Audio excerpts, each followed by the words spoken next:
Hola a todos, buenos días, compañeras de la asignatura de Actores Sociales y Problemas Educativos Emergentes. Bienvenidas a la videodiscusión independiente de la Unidad 1, que se llama Tendencias Tecnológicas, Multiculturalidad y Educación. En esta ocasión voy a ser la líder de la sesión, Gladys Romero Aguirre, y recuerden, me voy a dar más adelante un encuadre de cómo vamos a estar participando durante estas videograbaciones. Hacemos un pase de lista rápidos. ¿Quiénes están presentes? Gina, por favor. Hola. Hola, Gina. Bienvenida. Buenas tardes, gracias. Adriana. Buenas tardes, gracias. Bueno, bienvenidas. ¿Sí pueden ver el slide que estoy proyectando? Sí, claro. Perfecto. Ok. Como comentaba, bienvenidas a la sesión. El día de hoy vamos a hablar sobre tendencias tecnológicas, multiculturalidad y educación. Es un tema que hemos estado viendo de manera transversal durante todas las lecturas que hemos realizado durante esta primera unidad, donde hemos hablado de políticas, de interculturalidad, de globalización, de diversos temas macro y micro que tengan que ver con educación. La sesión puede durar de entre 60 a 90 minutos. Tratemos que sea entre 60 minutos para respetar el encuadre de la misma. Va a haber momentos de discusión libre, que también ese es el objetivo. No es revisar la lectura como tal, puesto que todos ya la leímos, sino discutir y analizar las lecturas. ¿Cuál es el objetivo de la sesión? Criticar a los fundamentos y aspectos metodológicos y su importancia. Pueden aportar o preguntar en cualquier momento de la presentación, sin ningún problema. Y vamos a ir viendo cada uno de los temas y al final de cada tema va a haber algunas preguntas guía que podemos resolver. Les recuerdo que esta sesión está siendo grabada para la revisión posterior de la doctora LMI, que nos va a revisar la misma. Muy bien, vamos a empezar hablando del tema que nos incumbe el día de hoy. Hay tres factores importantes que comentábamos previamente en otras clases que tiene que ver con las tres variables o los tres conceptos principales, ¿no? Que tiene, por ejemplo, la parte tecnológica, que pertenece al ámbito tecnológico, la parte social de la cuestión interculturalidad y obviamente el tema de educación. Sin embargo, como hemos estado viendo, este último no es ajeno a ninguno de los dos anteriores. A lo largo de la primera unidad hemos estado viendo y comprendido que estos elementos son entrelazados por cuestiones sociales, incluso económicas y políticas, que generan problemas o situaciones emergentes que es imperante para nosotros poderlo solucionar como especialistas en educación. Ok, los participantes ya nos presentamos el día de hoy. Aquí están los nombres de los asistentes. Y muy bien, vamos a empezar con la introducción. Las tendencias tecnológicas, culturalidad y educación. Estos son elementos que vamos a ver a lo largo de las tres lecturas. Esta primera unidad, según el programa y el encuadre, se va a enfocar en dos principales lecturas, que los autores son Giseteroy y Angélides. Vamos a hablar de concepciones de la educación intercultural alrededor del mundo. ¿Okay? Que esta es una de las lecturas, sin embargo, lo hemos estado leyendo a lo largo de la primera unidad, otros capítulos. Y también vamos a revisar el capítulo 2 del libro de Thomas y Seeley, que es Una nueva cultura de educación, cuando ya nos habla de las dos culturas de la educación. ¿Hasta aquí alguna duda, compañeras? No. No, gracias. Perfecto. Entonces vamos ya que está el encuadre claro y lo que vamos a trabajar, les reitero que a pesar de que la sesión de hoy está enfocada a estas lecturas, en las aportaciones podemos aportar también de otras lecturas que ustedes consideren puedan agregarle valor a los comentarios y las intervenciones. Recordemos, como comenta el encuadre, también que sean lecturas apropiadas para la sesión. El primer texto que vamos a discutir hoy, nada más una breve reseña del autor principal de la lectura, es un trabajo de Chipre, de Google Scholar. Este es el dato, perdón. Como podemos ver, es un autor bastante citado durante el 2020 y sigue siendo citado. Y según Google Scholar, sus principales temas son inclusión, eficiencia escolar, cultura en la escuela y educación, sobre todo en Europa. Que eso vamos a discutirlo más adelante. Es un artículo del 2016. ¿Cuáles son las concepciones de la política educativa para una educación intercultural? Si recordamos brevemente, hay tres preguntas clave de las cuales los autores se basan para generar este capítulo. Y son estas tres. ¿Cuál es el estado de la realidad multicultural? ¿Cuáles son las ideologías prevalecientes y en las formas en las que los estados se acercan a la diversidad cultural? ¿Y cómo podemos teorizar las maneras en las cuales la educación intercultural se formula e implementa como una política oficial de Estado?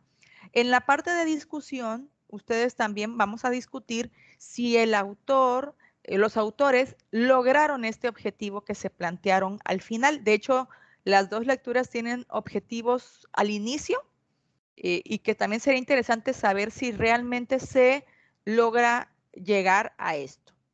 Entonces, ¿de qué nos habla esta cuestión? Nos habla, por ejemplo, del objetivo, ¿no?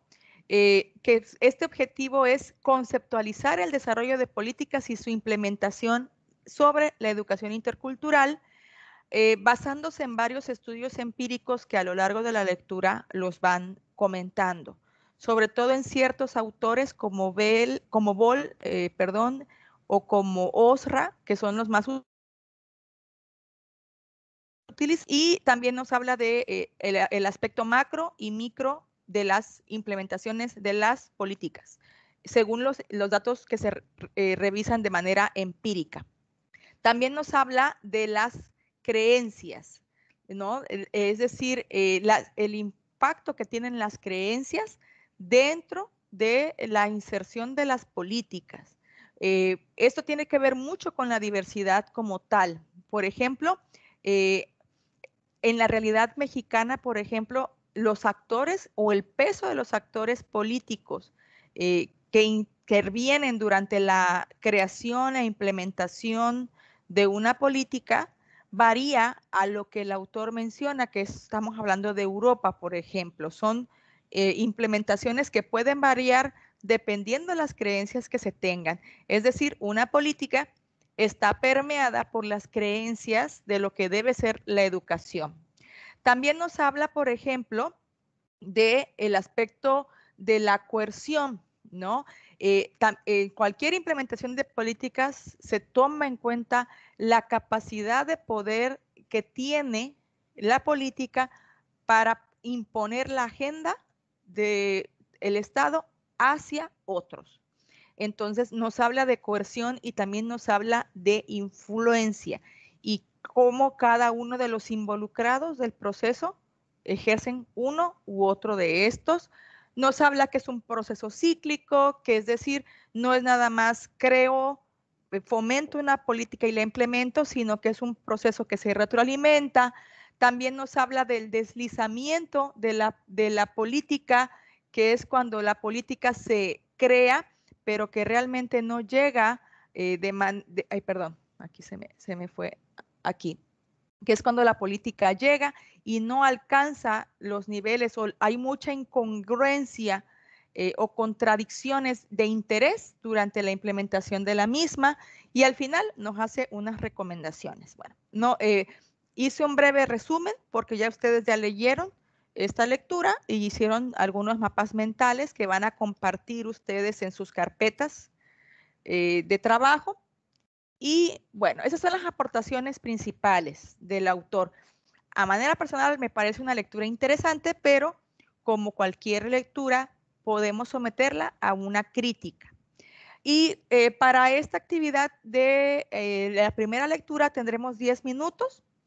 Vamos a discutir cuál es el aporte más importante que nos da esta lectura.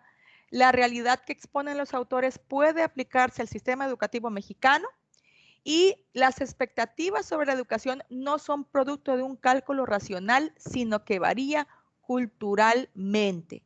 Si esto es así, ¿qué factores culturales influyen en esta expectativa? No sé quién quiera comenzar. Pueden ser cualquiera de las 3 preguntas guía, chicas. Adelante, Adriana. Sí, buenas tardes. Bueno, buenas tardes. Yo creo que en esta parte o en este aspecto del aporte más importante que nos da la lectura, tiene que ver un poco, creo que desde un inicio plantea la cuestión de las políticas, no solo en el nivel micro, sino macro, ¿no?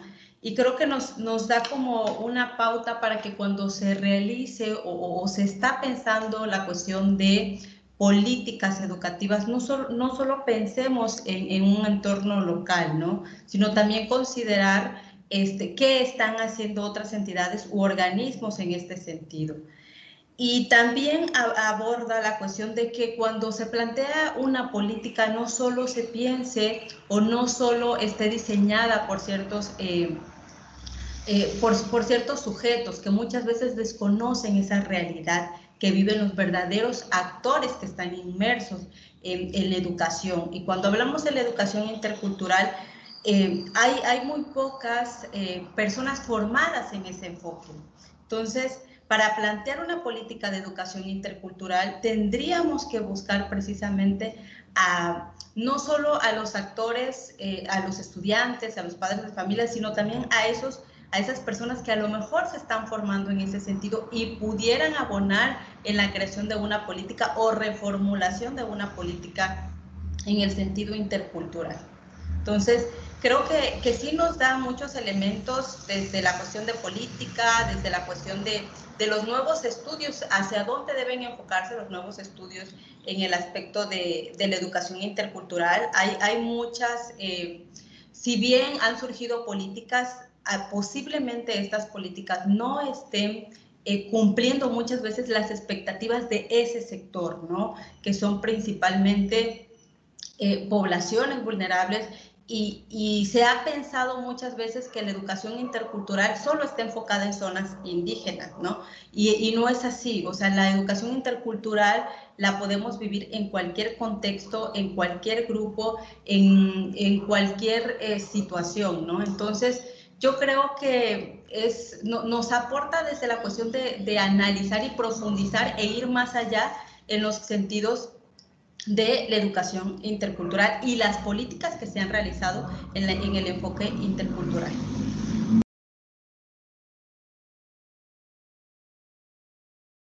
Muchas gracias, Adriana. Georgina, adelante. Sí, gracias. Yo creo que coincido con Adriana en algunos aspectos en cuanto a que creo que lo fundamental de esta lectura es que recupera esta cuestión de los niveles, ¿no?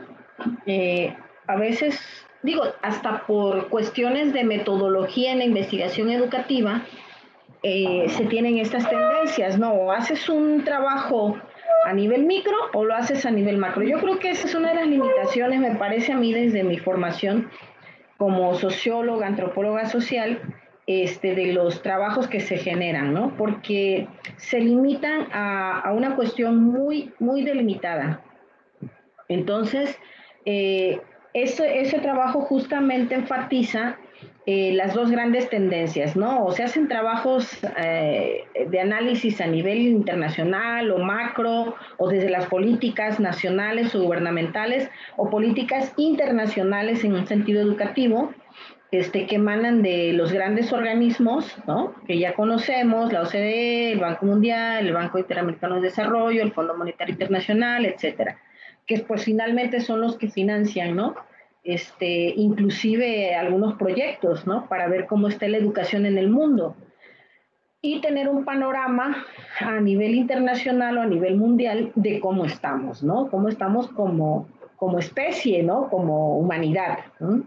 Entonces, me parece a mí que en ese aspecto ellos están realmente proponiendo que estos estudios traten de engarzar tanto los niveles micro como macro. De hecho, esto yo creo que es un reto metodológico, ¿no? En la investigación social en general.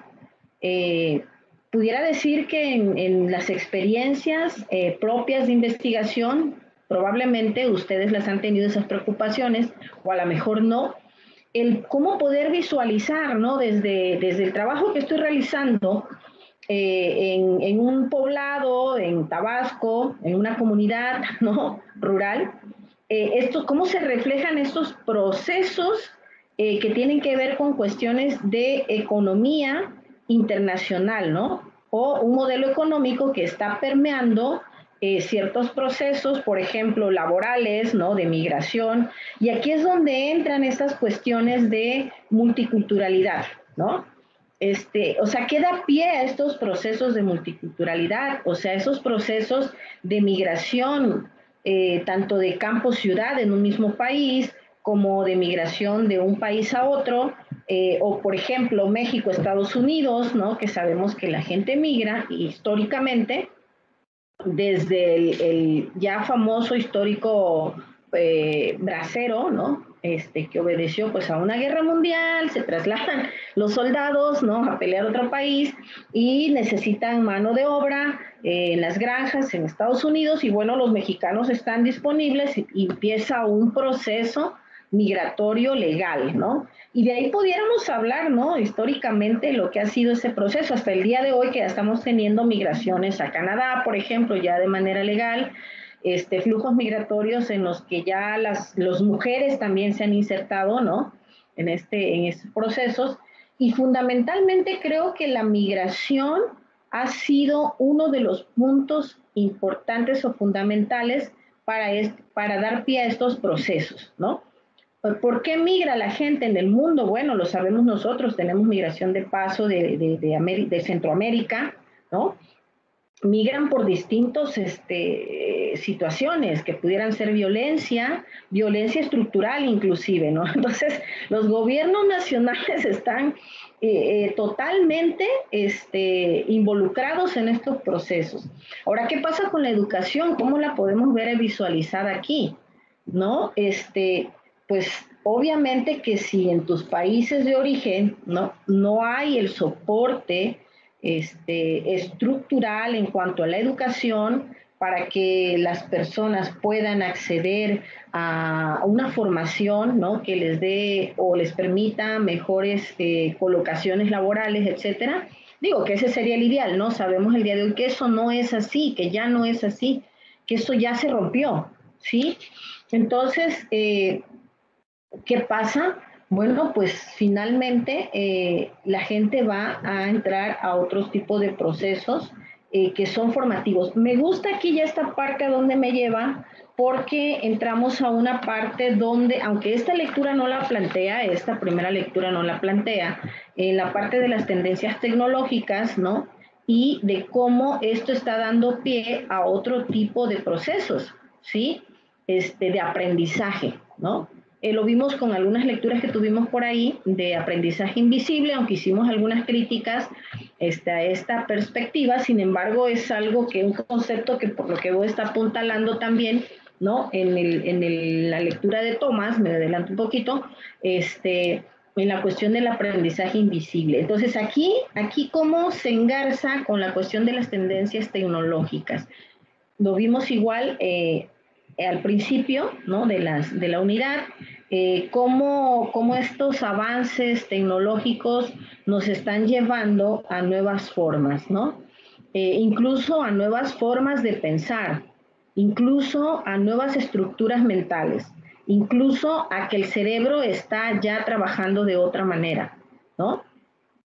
Y si nosotros de alguna forma no nos metemos, no nos enlistamos en estos en estos flujos, ¿no?, que están sucediendo ahora, pues finalmente nos vamos quedando, ¿no? Se hablaba de los trabajadores del futuro, ¿no?, en este sentido. Y bueno, finalmente las nuevas generaciones, hay un artículo por ahí igual que menciona que casi la mitad, sí, de alumnos de educación secundaria, creo que en Europa, o no sé en qué país de Europa, habían dado de baja, ¿no?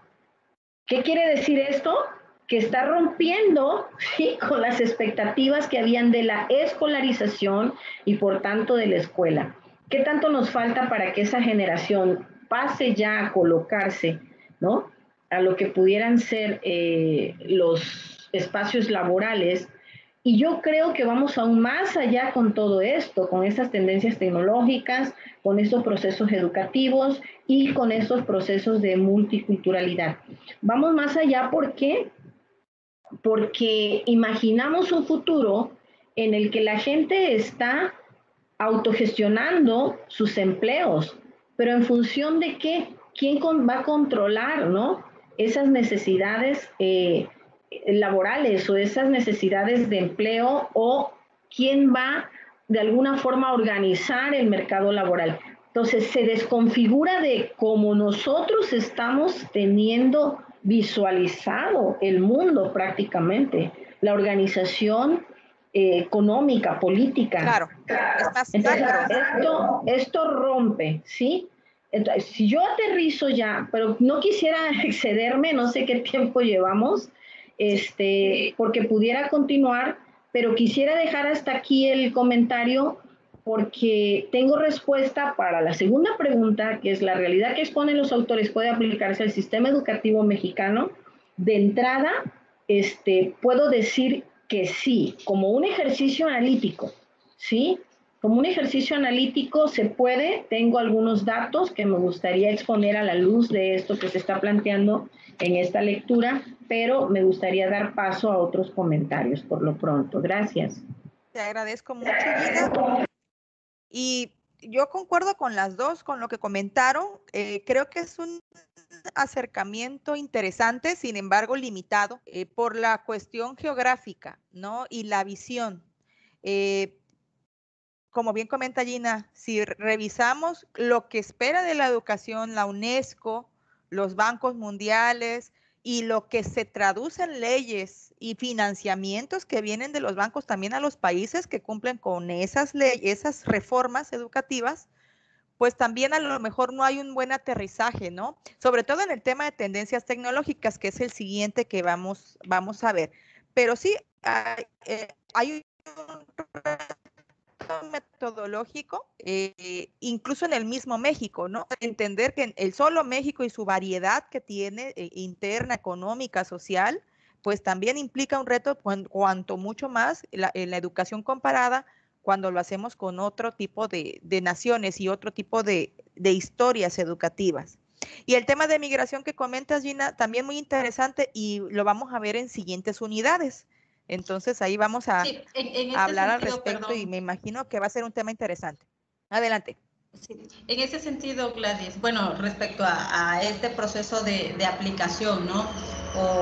O la implementación muchas veces de esta política. Por ejemplo, Ripsi y Ligan hablaban de que la implementación muchas veces de las políticas que se diseñan, que se aprueban, muchas veces no es un proceso sencillo, ¿sí? Porque muchas veces esas políticas no se ejecuta, en el momento, en el proceso de su implementación, no se ejecutan como tal. ¿Por qué? Porque las necesidades de ciertos sectores son diferentes. La interpretación muchas veces de esas políticas varía cada actor o cada grupo le da una interpretación distinta. Por lo tanto, el proceso de adaptación o este proceso varía en cada contexto, en cada situación respecto a la práctica. Por eso es importante, los autores hablan precisamente de que si bien las políticas se diseñan, se aprueban, muchas veces en este proceso de ejecución, en este proceso ya de implementación, hay un deslice entre lo que realmente se pretende o la intención de esas políticas a lo que realmente se viene a ejecutar ya en la práctica o en la adaptación. Entonces, y eso tiene que ver con la cultura, con la propia cultura de las comunidades, con la propia percepción de quienes estén posiblemente inmersos en estas políticas o que vayan a aplicar estas políticas. Entonces, eso habla, cuando ustedes hablaban de esta parte de la implementación, porque en las políticas muchas veces sí se debe de considerar también lo macro, pero también eso macro que tenga relación con esta realidad que están viviendo los actores, ¿no? Entonces, creo que eso es importante también dentro de, sobre todo dentro del enfoque intercultural, ¿no? Gracias, Adriana. Y sí, la parte de que es un proceso cíclico que se autoalimenta, se retroalimenta como un sistema, como estamos viendo también en la teoría de sistemas, de que puede ser estructurada y alineada a los requerimientos extranjeros, pero si el actor principal, que es el maestro, como comentaba también los autores de la lectura, si ellos no tienen capacitados y no se les da los recursos, no va a haber un éxito en esa implementación, ¿no? Entonces, también es esa parte de entender no solamente la cuestión macroestado, macropolítica, sino también dentro del aula lo que necesitan. Y bueno, vamos a poner ejemplos como cuando se repartieron tabletas, ¿no? Para todos los alumnos, para mejorar la educación. Pero pues no hay internet, ¿no? O ni siquiera hay luz, porque también ese caso pasó, dotaron de computadoras a lugares donde no hay luz y no hay internet. Entonces son interpretaciones, como comenta Adriana, un poco tergiversadas por no tomar en cuenta esa parte del contexto. Antes de pasar al siguiente, Gina, ¿algún comentario? Adelante, Gina, activa tu micrófono o tienes levantado tu mano.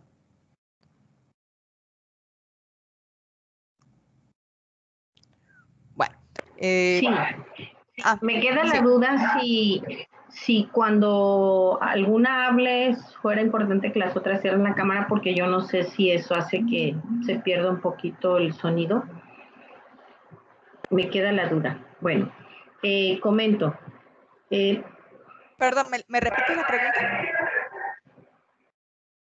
pregunta? Que si no sería conveniente que cuando alguna hable, solo la que hable tenga la cámara abierta y las otras cerremos cámara, porque creo que eso hace que se interfiera más el sonido. ¿Me parece a mí o no? Ok, lo hacemos. Adelante, entonces, ¿vas a participar para que apaguemos cámara? Sí, Okay. Sí, me gustaría participar. Claro, es mejor estarles viendo, pero más que nada por cuestiones operativas, ¿no? Sí, lo que se comenta, mira, la lectura me parece a mí que es una serie de teorizaciones, ¿no? Probablemente, y lo dice, ¿no? Consultaron distintos estudios para integrar esto. Sin embargo, son generalizaciones. Y bueno, finalmente el contexto latinoamericano, ¿no? El contexto norteamericano, o sea, el contexto europeo, incluso África, podemos hablar de África y Asia, son diferentes, ¿no? ¿Qué nos diferencia a nosotros en el caso del sistema educativo mexicano? Pues la historia es diferente, ¿no? Entonces, desde ahí creo que la conformación, la identidad, la configuración de todo lo que pudiera hablarse en el sistema del sistema educativo, en el enfoque intercultural en este caso, nosotros venimos de una tradición del indigenismo, ¿no? Porque pues nuestra cultura, nuestra sociedad es multicultural, ¿no? Entonces, en ese sentido, pues nuestra historia, por ejemplo, a la de Estados Unidos, es muy diferente, ¿no? Es muy diferente, aunque no queremos decir con esto que Estados Unidos no tenga multiculturalidad, ¿no? Ya hablábamos de los procesos migratorios que se van a abordar más adelante. Sin embargo, sí hay que poner énfasis en esto. A pesar de ello, si hacemos un esfuerzo de análisis, yo estaba pensando si lo aterrizo esto en mi contexto institucional, en el propio tema que me ocupa, de lo que estoy proponiendo trabajar en este doctorado, bueno, pues sí pudiera recuperar algunas de las propuestas que ellos hacen. Me sirve para visualizarlo, ¿no? Y efectivamente, estas políticas educativas, que en este caso dijéramos que son nacionales, pero que obviamente están ligadas a políticas internacionales, como lo es la implementación del enfoque intercultural en México, el enfoque intercultural bilingüe, pues sí adolece, ¿no?, de cierta desvinculación, ¿no? Aquí lo habla como un bajo acoplamiento, ¿no? La agenda externa, dice, y la agenda interna de las instituciones donde se aterrizan finalmente estas políticas educativas. En el caso del enfoque intercultural, yo lo he visto, ¿no? Aterriza en la institución donde estoy trabajando como a través de un plan de estudios, una licenciatura en educación primaria intercultural, digo, o sea, bien etiquetada, ¿sí? Y Adriana lo mencionaba, bueno, esto se asocia más en México a la cuestión de las comunidades indígenas. Bueno, pues así se visualizó, ¿no? Aunque es cierto que no únicamente es para atender comunidades indígenas, sí, es más amplio. Sin embargo, ¿cómo se está recibiendo, cómo se está conceptualizando? Nosotros, por ejemplo, en la institución no se ha enfocado únicamente a comunidades indígenas. Se trata de preparar a los alumnos también para un contexto, por ejemplo, urbano, ¿sí? Sin embargo, sí está hablando de niños, ¿no?, o jóvenes que acceden a la escuela y que migran campo-ciudad, y bueno, tienen que ir a una escuela donde probablemente el maestro no habla su lengua originaria, ellos vienen siendo hablantes de lenguas originarias o también son bilingües porque también hablan español. Sin embargo, sí sucede que llegan por cuestiones de migración laboral de los padres a escuelas donde pues simplemente no los van a entender. Entonces se dan estos procesos, ¿no?, de formación de los docentes, ¿no?, que finalmente son los que están aquí. Aquí habla de los valores culturales de la escuela, de los actores escolares, del soporte administrativo, ¿no? Sin embargo, vemos esto, sí es real, sí se ve este bajo acoplamiento, ¿no?, entre las políticas nacionales, entre la agenda externa y la agenda interna cultural de la institución. Entonces, estaba también analizando algunos otros de los aspectos que menciona el texto y debido a justamente a la implementación de este programa, pues nosotros como institución hemos tenido que acercarnos a otras instituciones. Actualmente existe un colectivo nacional de escuelas normales bilingües interculturales, ¿no? Entonces, ¿ahí qué se hace? Justamente se está tratando de proponer un plan de estudios más acorde a la visión de las propias escuelas, de las propias instituciones, que son las que finalmente implementan estos planes, y la propuesta viene recuperando un tanto experiencias de entidades como Guerrero, como Yucatán, como Oaxaca, ¿no?, que son entidades con un porcentaje de hablantes de lenguas originarias algo elevado, ¿sí? En México son de los que más tienen. Entonces se trata de recuperar, se hace énfasis en recuperar justamente estas cuestiones de los saberes comunitarios. Sin embargo, no se está perdiendo de vista el que este profesor formado en este tipo de planes esté preparado para contextos internacionales, ¿sí?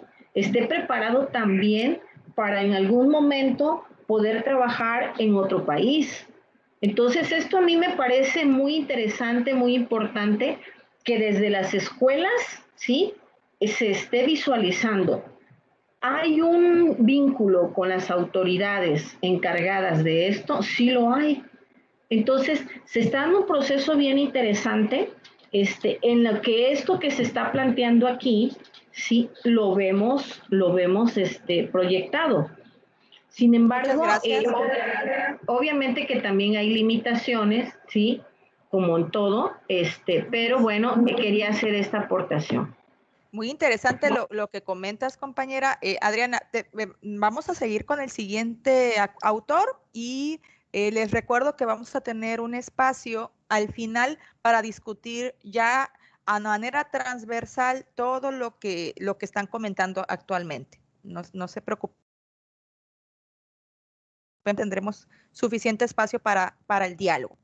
Muy bien, la siguiente lectura que bien comentaba Gina hace un momento, que tiene que ver más con las tendencias tecnológicas, es una lectura que se llama Un nuevo modelo de educación, bastante ambicioso el término, y que nos habla precisamente pues de eso, una propuesta de un modelo de educación. Este es el autor, que es Tomás, el autor principal, junto con Silly. Ambos, bueno, no los encontré como tal, como académicos, a pesar de que están inscritos en una universidad. Veo que han escrito otros libros de cuestiones también tecnológicas, pero no es su rango en sí la educación, sino más bien la parte tecnológica. Entonces, es un profesor asociado de la Universidad de Annenberg para la comunicación y tiene un doctorado en comunicación, ¿no? La parte de comunicación es como que el tema o la línea de investigación de este autor. Ahora, esta nueva cultura de la educación se refiere con esta premisa, o sea, se escribe este libro pensando lo siguiente: ¿qué pasa cuando movemos el aprendizaje de una estructura estable, la escuela tradicional del siglo XX, a una infraestructura fluida, llaman ellos, ¿no? Del siglo XXI? O sea, todo versa hacia eso, fluir y quitar las estructuras rígidas que en un momento incluso las llaman como quebradas o rotas, ¿no? Sin embargo, también hacen énfasis en que no están ellos criticando, o sea, esa parte es un punto débil también de la lectura, que critican y al mismo tiempo dicen que no están criticando la escuela a como la conocemos, ¿no? Entonces, ellos comentan de una visión mecánica, de que vemos una visión mecánica en el proceso de aprendizaje, como si fuera una receta de cocina. Un maestro que tiene el conocimiento le pasa el conocimiento a un alumno que no lo tiene. Entonces, es una visión, pues, en cierta forma, jerárquica, mecánica, y de que el maestro posee toda la educación.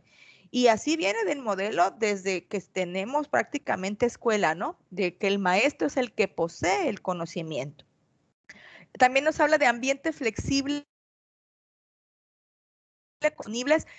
Me gusta mucho la lectura en el sentido que tiene una gran variedad de ejemplos, ¿no? De ejemplos de esta parte flexible. Sin embargo, sí son ejemplos o casos exitosos, pero no son casos documentados como tal, simplemente son historias de éxito, donde se ha logrado un aprendizaje flexible con recursos disponibles. Pone el caso de Wikipedia, el caso del fenómeno de Harry Potter. En el capítulo 1 también manejan algunos casos de gamificación que es tan popular actualmente, etcétera. Y proponen con ello una nueva cultura de aprendizaje, que abracemos el cambio, ¿no? Que lo recibamos y que estemos aperturados, por ejemplo, los profesores y Wikipedia, ¿no? Que pareciera que sería una relación antagónica. Ellos proponen de que veamos a Wikipedia de otra manera, que no es la fuente primordial de la educación de los chicos, sino que para las nuevas generaciones es una de las tantas fuentes de información, ¿no? Y que hay creencias obsoletas que tenemos los que trabajamos dentro de la educación, sobre cómo se aprende. Entonces, obviamente, ya lo vamos a platicar cuando veamos las críticas, pero también ellos toman en consideración una escuela flexible o un ambiente flexible, como ellos le llaman, donde tenemos acceso a mucha información, siempre y cuando tengamos los dispositivos y el internet adecuado, ¿no? De nada me sirve tener un gran dispositivo si no tengo la red para poder acceder a todos estos.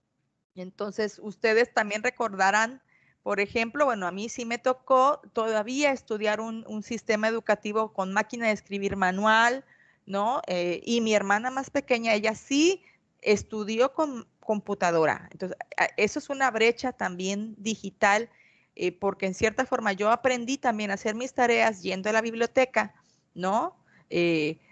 Literalmente, espacialmente, habituándome en un espacio como tal, la biblioteca, que es de mis lugares favoritos, la del SICOM, por ejemplo, pero cuando ya ella estudiaba, 3 años de diferencia, llegaban las famosas enciclopedias británicas,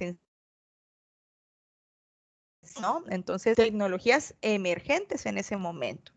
Entonces, estas son las principales aportaciones que hacía el autor y me gustaría que comentáramos también, ¿no? Con respecto a esto, tenemos 10 minutos para comentarlo. ¿Cuáles son las preguntas detonantes o preguntas guía? ¿Cuál es el objetivo de la educación? Esa es importantísima pregunta. Y sí la estamos alcanzando actualmente con el modelo que tenemos en México. A mí me preocupa esta parte también a manera de política pública en cuanto a, obviamente, a cuestión ley, la Ley General de Educación prácticamente no considera el cambio de la infraestructura rígida a ningún otro tipo de infraestructura. Sin embargo, existen programas educativos que son o blended, que son mixtos o completamente a distancia, ¿no? Pero sigue existiendo el escolarizado, ¿no? O la modalidad escolarizada y parece ser que va a ser por mucho tiempo. 2, ¿consideras que el conocimiento es relativo? Los autores comentan que el conocimiento es y que lo que sé hoy, mañana ya no va a ser obsoleto y quizás no sea real también. Y este cambio hace obsoleta la figura del maestro. Son 3 preguntas, creo que bien profundas, hasta epistemológicas quizás, porque realmente es reconfigurar todo lo que sabemos hoy de la escuela y más que sean aportaciones de los autores, pues son preguntas válidas para nosotros que estamos estudiando directamente este tema de la educación. A ver, Gina, adelante, ¿quieres participar? Sí. Bueno, en relación a lo que se está planteando, considero que el objetivo de la educación al final es el bienestar común, ¿no? El bienestar social. A lo mejor se ha en algún momento desenfocado o se han hecho críticas respecto a que actualmente el sistema educativo está al servicio del sistema económico, ¿no? No queremos decir con esto que no deba de estar vinculado, pero al final de todo creo que es el bienestar social, el bienestar común, ¿no? Y aunque suene romántico, yo creo que sería ser felices. En México tenemos ahorita el modelo que es la nueva escuela mexicana, ¿no? Me parece a mí que rescata 3 puntos importantes, que debe ser una educación que recupere el contexto, que debe estar vinculada al contexto, debe recuperar, ¿no?, el entorno, la visualización del entorno sin dejar de lado los procesos de globalización, ¿no?, y de adelantos tecnológicos. Estoy de acuerdo y no en algunas cuestiones con el autor o los autores en cuanto a que Por ejemplo, habla de que la escuela en algún momento tuvo una función como máquina o mecanicista, ¿no? Me parece a mí que depende mucho Correcto. de la percepción, ¿sí? De la percepción de quien asiste a la escuela. O sea, en algún momento a lo mejor los autores lo sintieron así, porque, por ejemplo, yo puedo decir que nunca he visto la escuela como un lugar donde sea algo mecánico. Sí hay ciertos procesos dirigidos, controlados en algunas cuestiones. Sin embargo, creo que esos procesos han dado la pauta, ¿no? Para que finalmente hayan mentes o pensamientos creativos. No necesariamente han mutilado a todos mentalmente, o no han permitido o no han propiciado procesos de creatividad. E inclusive yo creo que siempre han estado encaminados, ¿no? Depende en dónde te pares también, ¿no? En qué contexto. Entonces, difiero un tanto en eso. De acuerdo en cuanto a la cuestión de los ambientes, me parece a mí que obviamente si son ambientes de aprendizaje propicios y ahorita en este momento que tienen que ver con cuestiones tecnológicas también que pueden facilitar, propiciar o llevar a procesos también de creatividad, aunque en algún momento también eso mismo lo limita, ¿no? El situarnos muchas veces frente a una computadora, buscando información en la que se te van muchas horas y dejas de estar en contacto con espacios más abiertos, naturales. O sea, que tanto esto habría que estudiar nos va afectando también, ¿no? En esos procesos de aprendizaje o de autoaprendizaje. Otro aspecto es la cuestión de la educación socioemocional, ¿no? Que es un fundamental, me parece a mí, aunque discutiendo con colegas de repente pudiéramos no estar de acuerdo en el enfoque, ¿no? Que se utiliza para esta educación socioemocional. Sin embargo, me parece a mí que es importante, ¿no? El aterrizaje de esta parte. ¿Por qué? Porque justamente ante realidades o contextos convulsos por violencias, por procesos de violencia también, o estas cuestiones de cambios tan fuertes y que están también aparejados a todos estos procesos de desarrollo tecnológico, ¿no? Entonces, que tenemos problemas serios, ¿no? Los índices de depresión, de suicidio, de ansiedad, que llevan finalmente, por ejemplo, a incapacidades laborales o adicciones, deben ser atendidos. ¿Qué tanto la escuela puede responder, debe responder a estas necesidades sociales? Yo creo que sí. Sin embargo, como bien menciona, por ejemplo, la otra lectura que estábamos comentando, tienen el equipamiento necesario y los profesores tienen el entrenamiento adecuado para esto, podríamos responder que no. Sin embargo, creo que sí es importante, ¿no? Retomarlo. La inclusión a la diversidad, ese es otro aspecto también que es polémico en tanto, por ejemplo, lo que se denominaba como educación especial, ¿no? Pues se ha difuminado, ¿no? Un tanto porque se ha dicho que es discriminatorio, que se presta a discriminaciones, ¿no? Los etiquetamientos de ciertas, como se nombraba antes, discapacidades, ¿no? Ahora necesidades educativas especiales, luego necesidades educativas diferentes. Entonces, esto hace que los alumnos con ciertas características específicas deban ir a la escuela. Y es otro aspecto que incide también otra carga para los profesores, ¿no? Me atrevo a decir que eso tiene que ver también con disminución de presupuestos para la educación, para la atención a la diversidad. Entonces, por ahí serían mis aportaciones en este sentido. Es un tema que da para muchísimo, tiene muchas aristas y creo que es lo que me provoca en este momento comentar. Gracias para dar cabida a otros comentarios. Muy amable, Gina, muchas gracias. Adelante, Adriana. Sí, bueno, en este sentido creo que el objetivo de la educación, pues muchas veces hasta se plantean diversidad de objetivos, ¿no? Desde muchos lo ven como desde la transformación, mejora, muchas cosas, ¿no?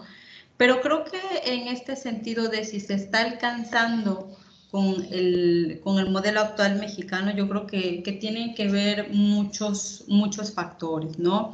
Bien, muchos autores han planteado que la educación no solo está inmersa en o es responsabilidad propiamente del docente, ¿no?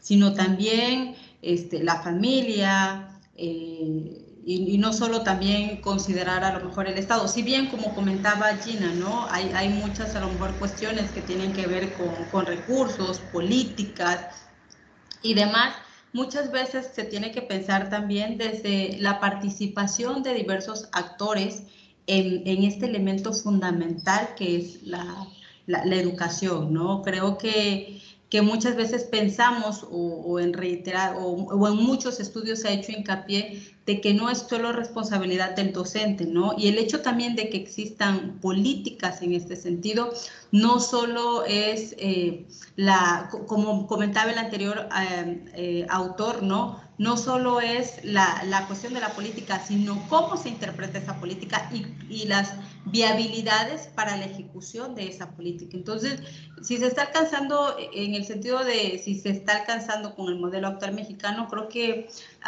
en comparación con a lo mejor otros países, aún hay cosas a los que nos tenemos que enfrentar, ¿no? Como la cuestión de este mundo interconectado, que también representa un desafío, no solo para el estudiante, sino también para el docente, ¿no? Y no tiene que ver solo con las capacidades y competencias, tú lo comentabas desde hace un inicio, tiene que ver también con... puede ser una cuestión económica y el hecho de poder contar con esas herramientas y el acceso a internet para poder hacer uso de esas herramientas. Entonces, todo eso es importante. Y bueno, este cambio hace obsoleta, me voy a pasar a la tercera pregunta, si este cambio hace obsoleta la figura del maestro, creo que el maestro siempre va a representar un papel fundamental, ¿no? Es la guía, es el orientador, es quien de alguna u otra manera va a ir orientando al estudiante en este sentido. Y de hecho, en algunos ejemplos que retomaba el propio autor, en uno de ellos hacía mención en que el chico tuvo que hacer uso de o tuvo que asistir a un taller, a una, de alguna manera, algún curso para adquirir ese aprendizaje. Finalmente tuvo que acudir a un docente, a un maestro, para poder complementar ese aprendizaje que podemos obtener también en estas plataformas que actualmente están inmersas en nuestra sociedad o en este mundo globalizado. Muchas gracias. Muy interesantes sus aportaciones, compañeras. Yo creo que sí, los autores se limitaron un poco en el contexto de que la escuela es conocimiento, ¿no? Que van solamente a conocimientos, datos. Y yo creo que ahí sí hay una limitante fuerte en esta propuesta, porque no, la escuela es más que la transmisión, tiene que ver con sociabilización, tiene que ver con establecimiento de redes también, a la cuestión afectiva, tiene más elementos que solo transmitir. Y lo que comentaban, la figura del maestro, puede ser que se quiera traer el desplazamiento que hubo en las empresas con la era tecnológica, de que ya no quiero empleados, ahora quiero máquinas, ¿no? Y quizás quieran replicar ese modelo a la escuela. Sin embargo, yo creo que eso también es muy limitante. Como bien comentan las dos, digo, a lo mejor somos poco objetivas porque nos dedicamos a la educación, Pero bueno, realmente la figura del maestro va más allá que transmitir. Incluso a mí me ha tocado alumnos que investiguen, ellos investigan los materiales que ellos quieren tomar en cuenta y el maestro funge como una especie de curador de información y ayudarles a discriminar, porque en la red hay información de todo tipo. Y ahí también eso se tiene que aprender a discriminar información que puede serme útil e información que no. Y esa es una de las amenazas probablemente que tenga la mala interpretación de querer imponer una cuestión tecnológica en la educación. Y en otras lecturas, ya lo hemos platicado anteriormente en la unidad, se malinterpreta hacer tecnológica la escuela con dar dispositivos, ¿no? Entonces, doy dispositivos y ya con eso tengo mi escuela tecnológica. Y los modelos que hemos visto, como los que vimos cuando hablamos con Gina de los modelos nórdicos, cuando expuso el artículo, pues también nos hablan, ok, es un éxito aquí con nosotros, pero porque hemos hecho más que solamente dar dispositivos. Entonces se queda corto. En fin, en resumen de este capítulo, pues bueno, son estos temas que si se dan cuenta pueden hacernos discutir por horas, ¿no? ¿Cuál es el futuro de la educación como tal cuando estamos en el reto de hacer tecnológica la escuela? Entonces, ahora a la discusión final, ya habiendo revisado todas las lecturas, y la discusión puede ir con respecto a cualquiera de estos puntos. En cuanto a la visión holística, es decir, de todo lo que hemos leído, ¿cuál es mi visión holística? O sea, ¿qué me llevo yo de todas estas lecturas? Si hay un lugar común entre todas. Similitudes y diferencias teóricas, metodológicas, en conclusiones y resultados. Y también, ¿qué genera esto como futuras líneas de investigación? Para la discusión sí vamos a tener abiertas todas las cámaras durante toda la discusión. Entonces, no sé si Gina tienes levantada tu mano, ¿quieres comenzar? Bueno, la tenía levantada para el, perdón. Para el anterior, pero ya, si ya se terminó, lo dejo, a lo mejor en algún momento haya oportunidad de comentar algo. Perfecto, muchas gracias. Entonces, si gustan, les comento, por ejemplo, en cuanto a la visión holística, ambas lecturas nos hablan de una cultura de forma diferente, pero también toman en cuenta una especie de macrocultura del aprendizaje del siglo XXI. Ambas pueden, de una manera más sutil, la primera lectura, pero sí considerando esta parte de la importancia del mundo globalizado para el entendimiento de la educación en el siglo XXI, ¿no? Y un mundo globalizado que se pretende digitalizar, ¿no? De hecho, Bill Gates no es por azar que está muy interesado en temas de educación. Entonces, ha invertido mucho en su fundación para el tema de educación, pero bueno, pues estamos precisamente en estos momentos capacitándonos y en un ambiente educativo que está en una tecnología que viene de Microsoft, ¿no? Entonces, también porque va muy de la mano la parte económica, globalizante y digital. Adelante, Gina. Sí, no quisiera dejar de lado el comentario porque creo que es importante en el sentido, no porque lo diga yo, sino en el sentido de que no estamos en este momento contextualizándonos a lo que estamos viviendo. Llevamos ya más de un año en declaración de una situación de pandemia y creo que no habíamos hecho alusión a eso en ningún momento. Esto ha hecho que el uso de tecnologías, de plataformas, de usos de tecnologías de información y comunicación se hayan intensificado. Y a los profesores, porque hay que decirlo también que no solo somos alumnas de doctorado en educación, sino que también somos profesoras. Bueno, yo ya tengo experiencia, por eso cuando los autores plantean estas cuestiones, yo cuestiono. ¿Por qué? Porque hay quienes teorizan, ¿no?, acerca de la educación, sin embargo, no tienen una experiencia cercana a los procesos educativos in situ, o sea, en la práctica, pues, simplemente son teóricos de la educación, ¿no? No dejo de lado que esto puede ser, ¿sí? Leemos mucho y plasmamos algo, ¿no? Hacemos filosofía de la educación, historia de la educación, ¿no?, pedagogía inclusive, y pues escriben libros como estos, ¿no?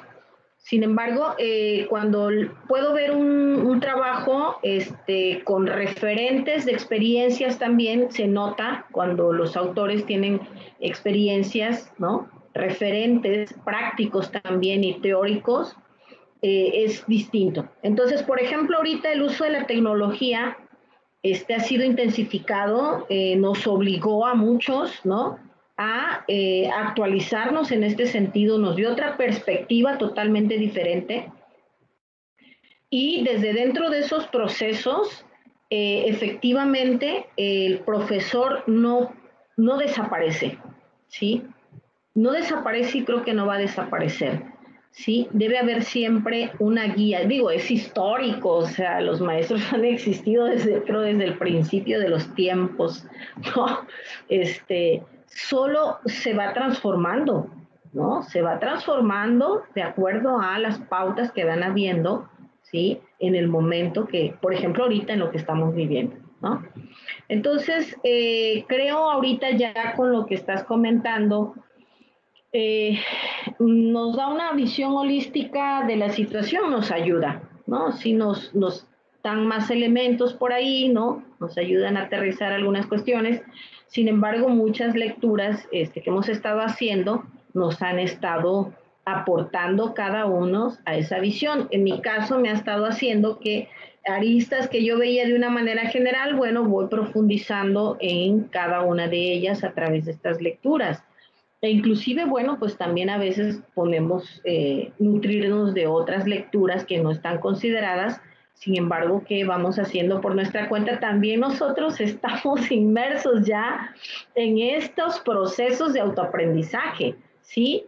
Por ejemplo, algunas lecturas, pues ya a lo mejor yo las había encontrado, ¿no?, por mi cuenta, algunos autores ya los venía leyendo, ya los venía explorando. Sin embargo, estos procesos son importantes, ¿no?, de interlocución. En este caso, por ejemplo, ahorita estamos entre pares, ¿sí? Entonces me parece interesante esta cuestión de estar haciendo este ejercicio, ¿sí?, sin la profesora. Sin embargo, cuando tenemos al profesor, bueno, da la pauta a otros ejercicios, a otras reflexiones, nos acota, etcétera.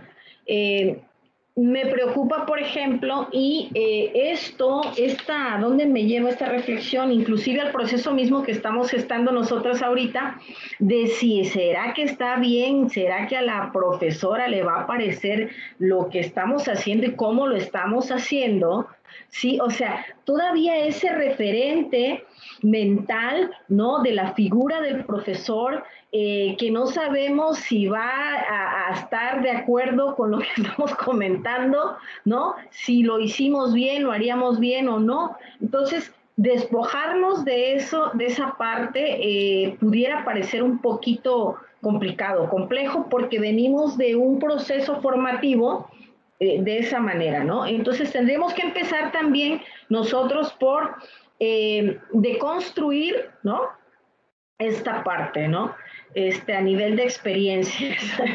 Y bueno, yo creo que similitudes y diferencias teóricas y metodológicas, pues me parece a mí que la narrativa, la escritura difiere un poco, aunque me parece a mí que sí, pues son consultas de textos, no son trabajos empíricos de observación, todos son trabajos de revisión, ¿sí?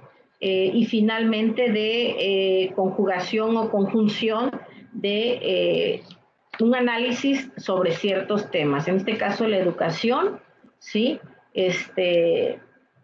Similitudes y diferencias en las conclusiones, pues sí pudiéramos decir que son coincidentes en el escenario, ¿no?, que están trabajando, y por ahí pues no veo otra cosa. Futuras líneas de investigación, creo que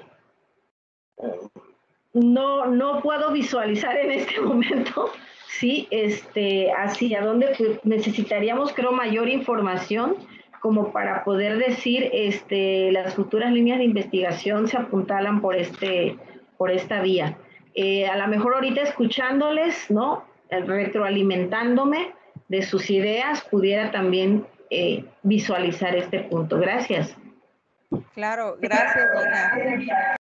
No te preocupes. De hecho, al final, sobre todo la parte de líneas de investigación, al final vamos a aportar algunos ejemplos. Y como tú misma comentaste ahorita, hay que ver si esto de COVID también genera problemas que ya estamos empezando a ver, ¿no? No hablemos de rezago, de deserción educativa, y lo que apenas estamos empezando a visualizar a un año, ¿no? Esto es como una recesión económica o como una guerra probablemente, y a esos niveles también de análisis y de líneas emergentes pudiera también llegar a ser próximamente. Muchas gracias, Gina. Adriana, ¿te escuchamos? Ok, sí, gracias. Bueno, nada más iba a comentar sobre este tema de discusión, ¿no? El papel del profesor en este proceso de transformación, ¿no?, que se tiene que ir actualizando para poder ir al margen un poquito de las necesidades y exigencias de esta educación interconectada que actualmente nos exige este mundo globalizado, y que incluso muchas veces los estudiantes saben un poquito más que nosotros en ese sentido, porque ya crecieron en eso y no tienen miedo a lo mejor a experimentar, cuando el profesor todavía tiene un poquito más de miedo a indagar, a profundizar en estas plataformas, ¿no? Entonces, pero sí creo que no es un reto que no se pueda plantear el docente. Finalmente, si se lo propone, llega a lograr esa transformación para cumplir realmente las expectativas y estar al nivel, ¿no?, de las exigencias de la educación actual. Sobre todo, bueno, comentaban en esta cuestión ante estas necesidades que surgen con lo de la pandemia, ¿no? Sin embargo, respecto a los temas que se plantearon desde la cuestión intercultural y el tema de la cuestión de las tecnologías, es una situación de la que no somos ajenos, ¿no? Creo que todos estamos inmersos en este tipo de educación y en este tipo de transformación, sobre todo con la tecnología. Y en lo que se refiere a la educación intercultural, si bien, bueno, comentábamos hace un momento que solo está encajada a una cuestión indígena, en realidad no depende la interpretación o la percepción que tengamos de ella. En realidad es un tipo de educación a lo mejor que realmente hemos experimentado en nuestras escuelas, aunque no tengan ese enfoque intercultural. En la UJAT, por ejemplo, hay estudiantes que vienen de comunidades indígenas, e indudablemente estamos en el momento en que ya convives o interactúas con esas personas, ya se da un proceso de comunicación intercultural, y que a lo mejor no lo percibimos así, ¿sí? Entonces, creo que son temas relevantes, son temas que a lo mejor tendríamos que profundizar más, tendríamos que difundir más para que nuestros propios estudiantes, igual los propios docentes, conozcamos más sobre ese tipo de enfoques y la educación intercultural. Entonces, por eso lo veo como esa visión holística. Realmente es parte de nuestra realidad, es parte de algo que experimentamos y a veces no nos damos cuenta que estamos experimentando ese tipo de educación. Igual en la cuestión tecnológica lo estamos viviendo, lo estamos experimentando, es parte de nuestra realidad. Entonces, y en lo que tiene que ver con similitudes y diferencias teóricas, creo que lo comentaba la compañera, si bien son trabajos de revisión, cada uno trata de darnos un aporte, tiene un enfoque, ¿no? Desde la perspectiva intercultural, las políticas que desde los propios actores que se involucran en cada uno de ellos. Finalmente, en los dos hay actores fundamentales, y los actores fundamentales son los estudiantes y los docentes también, ¿no? Y estas similitudes y diferencias en la cuestión de, los modelos de análisis y resultados, creo que cada uno lo plantea desde su propia, el artículo está planteado, o esta forma está planteado desde cada uno tiene como un estilo muy particular, ¿no? En el primero, por ejemplo, se plantea bien con citaciones, con argumentaciones de otros autores que permiten complementar, que permiten argumentar este tipo de la discusión, ¿no? Y en el otro nos da un poco más de ejemplos de experiencias de vida, de una realidad muy distinta, ¿no? En el sentido en que, bueno, nos va llevando, nos habla, lo plantea la situación los autores, y finalmente nos ejemplifica, ¿no? Que eso nos permite a lo mejor tener una comprensión o interpretar esa realidad de la que él está hablando, ¿no? Y en cada una de esas, de esos ejemplos, cada uno de ellos tiene una particularidad. Habla desde la cuestión de la familia, habla de la cuestión de, también hace hincapié sobre el hecho de que si bien las tecnologías son importantes y nos auxiliamos de ellas, muchas veces no responden a todas las preguntas que nosotros nos generamos cuando estamos experimentándolas. Y muchas veces tenemos que acudir a un asesor, a un docente que pueda despejar esas dudas que automáticamente YouTube a lo mejor no nos pueda dar, Meet no nos pueda dar, Facebook no nos pueda dar. Entonces, nos plantea varias situaciones que tienen que ver precisamente con esas formas de aprendizaje que se van dando en este mundo de la tecnología. Y bueno, las similitudes y diferencias de conclusiones, creo que finalmente cada uno de ellos hacen hincapié sobre la importancia de la educación, el cómo, por ejemplo, desde la perspectiva intercultural y desde la perspectiva tecnológica, cómo los propios docentes y los actores que estamos inmersos en la parte educativa podemos enfrentar nuevos retos, y nos lleva también a plantearnos en dónde estamos y hacia dónde podemos ir en estas nuevas formas de la educación, ¿no? ¿Y cuál era el otro punto? Bueno, hasta ahí nada más. Gracias. Gracias. Gina, ¿quieres comentar algo? Sí. Yo creo que esto es lo rico, ¿no? La interlocución. Bien, sí, mira, creo que las diferencias, ¿no?, de los estudios, me parece a mí que, por ejemplo, el de Tomás es más ensayístico, y yo creo que tiene que ver con cuestiones de que son nuevos campos de estudio, ¿no? Ya ahorita cuando se plantea como nuevas líneas de investigación, pues sí, las estamos viendo.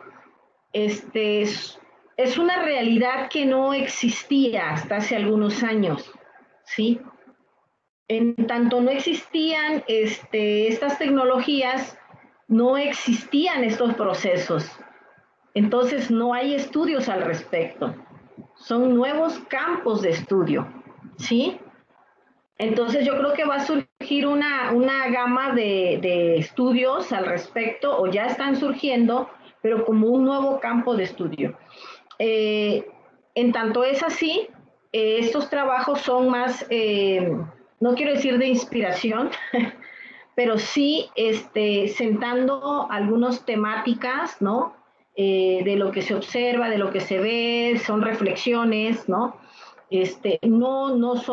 No hay una investigación propiamente, hay una investigación, pero no como la investigación que nosotros conocemos, ¿no? Es comunicólogo, probablemente sus métodos, ¿no? Sean en ese sentido, de ver el impacto además que está teniendo en ese aspecto, en ciertos procesos. Ahora, el otro cambio, el otro texto, sí, los otros autores sí se nota más un trabajo más académico, más de corte académico, con citas, con referencias, en un trabajo de investigación, ¿sí? Entonces, por ahí van las diferencias, creo yo. Un punto más que me provoca y que me quedé pensando es como las limitaciones que están teniendo los chavos. En ese texto de Thomas, ¿no? Cuando habla de las nuevas culturas de aprendizaje, etcétera, sin embargo, en experiencias de recibir jóvenes de bachillerato en nuestro contexto, ¿cómo llegan, no? Cuando se plantea que a lo mejor los jóvenes ya no se interesarán en la escuela, no, sí hay jóvenes que se siguen interesando en la escuela, que le siguen apostando aún a la profesionalización, ¿sí? A lo mejor hay un segmento que ya no, ¿sí? Que se irá por otra parte. Sin embargo, hay un segmento que sí, ¿no? Que sigue buscando esa pauta. Y esos procesos formativos del pensamiento, ¿sí? Esos procesos formativos de sus estructuras mentales, ¿no? ¿Cómo pensamos? Se autovisualizan, conocen la manera en la que piensan, cómo aprenden, por ejemplo, cómo abordan un proceso de aprendizaje. No es el qué, es el cómo, ¿sí? Pueden realmente tener esa capacidad de autoobservación. Estos jóvenes que están autoaprendiendo en los medios tecnológicos, ¿cómo son esos procesos? ¿Sí? Entonces, había una discusión por ahí, ¿no? De hacia dónde nos llevarán esos procesos, ¿sí? Hacia qué tipo de reflexión de la existencia humana misma, ¿sí? Nos llevarán este tipo de procesos. Entonces, en ese sentido es que podrían surgir esas nuevas líneas de investigación, ¿no? Por ahí mi comentario, no quiero extenderme más porque no sé cómo estamos de tiempo, creo que ya estamos a punto de, y bueno, por ahí es mi comentario último. Ah, y otra cosita más. Hay algo que a mí me mueve cuando, no es que yo sea antiimperialista o algo así, ni nada, o sea, esas cosas, sino que está muy bien conocer estos textos que son a lo mejor en inglés, ¿no? Y que apuntalan a un escenario internacional. Sin embargo, creo que podríamos tener también textos de autores nacionales o latinoamericanos que igualmente están vislumbrando estas cosas y pudiéramos a lo mejor hacer estas comparaciones de autores, ¿no? Sajones y de autores hispanos, para ver qué se están vislumbrando, ¿no? Desde distintos contextos. Porque a veces me pareciera a mí que hay como una autoestima cultural, ¿no? Que se demerita, ¿no? O sea, siempre es como a ver qué dicen ellos, ¿no? ¿Qué dicen los sajones? ¿Qué decimos nosotros? ¿Será que está bien lo que estamos diciendo? ¿Será que nuestras reflexiones son correctas, pero a la luz de lo que ellos están planteando, ¿no? Entonces, esta cuestión tiene que ver con otras cuestiones más complejas que, bueno, mi comentario es ese a manera de reflexión. Gracias. Muchas gracias a las dos por una discusión tan rica. Yo creo que concluyendo, porque el encuadre nos pide ya concluir, porque si nos pasamos un poquito del tiempo, pues yo creo que son dos lecturas muy diferentes. Una es más científica y la otra es más como una especie de propaganda de una ideología, ¿no? Sí, la tecnología viene, pero al principio no creo que sustituya así como tal el modelo o la infraestructura educativa como la conocemos actualmente, ¿no? Pero pues es una visión, una propuesta que también es interesante. La parte metodológica, yo creo que estamos de acuerdo las tres. Una es más documental. Bueno, las dos se basan en una revisión documental. Sin embargo, una es más apegada al proceso científico y la otra es más como como casos prácticos, ¿no? Que establece y que son casos reales, pero la mayoría no documentados como tal, sino que son simples opiniones. En cuanto al análisis, ahí me parece de la parte más interesante de ambos autores. El primero, Jagiseteroy, por ejemplo, nos hablaba de la implementación de las políticas como tal y la efectividad, porque ya vimos que ese es el tema de este autor, ¿no? La efectividad de la implementación es lo que más le atañe y me parece importante no nada más hacer política por hacer política, sino que sea realmente aplicable y eficaz. Y el otro nos habla de una cuestión más observacional. Ambos concluyen que es necesario cambiar el paradigma y tomar en cuenta a todos los actores, ¿no? También habría que escuchar no solamente al maestro, sino al estudiante, porque también al estudiante puede ser que la tecnología lo esté. Si no, pregúntenle a los que están ahorita en clases en línea, ¿verdad?